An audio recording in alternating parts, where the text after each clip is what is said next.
আসসালামু আলাইকুম। আমাদের অনেকেরই ধারণা বৃষ্টিতে ভিজলে বুঝি জ্বর হয়। কেউ কেউ বলেন হঠাৎ বৃষ্টিতে ভিজলে জ্বর হয়। আসলে বৃষ্টিতে ভিজলে সরাসরি জ্বর হয় না।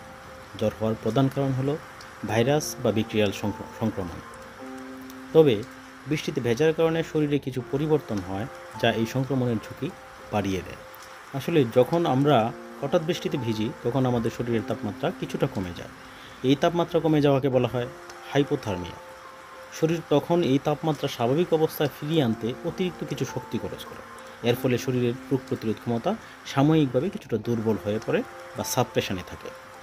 এই দুর্বলতার সুযোগ নিয়ে আমাদের আশেপাশে থাকা বিভিন্ন ভাইরাস যেমন ফ্লু ভাইরাস বা ব্যাকটেরিয়া সহজে শরীরে প্রবেশ করে এবং সংক্রমণ ঘটায়। এই ভাইরাস বা ব্যাকটেরিয়া সংক্রমণের ফলস্বরূপ আমাদের শরীরে তাপমাত্রা বেড়ে যায়, যা আমরা জ্বর বলে জানি।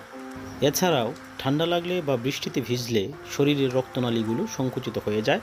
এর ফলে রোগ প্রতিরোধকারী কোষ যেমন শ্বেতরক্তকণিকা বা ডব্লিউবিসি সারা শরীরে ঠিকমতো ছড়িয়ে পড়তে পারে না, যার ফলে সংক্রমণের বিরুদ্ধে শরীরের প্রতিরোধ ব্যবস্থা আরও দুর্বল হয়ে পড়ে।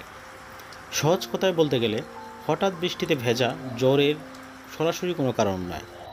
এটি এমন একটি পরিবেশ তৈরি করে যেখানে ভাইরাস বা ব্যাকটেরিয়া সহজে আমাদের শরীরে সংক্রমণ ঘটাতে পারে। এই সংক্রমণই জ্বর, সর্দি, কাশি ইত্যাদির মূল কারণ। ধন্যবাদ, ভালো থাকবেন।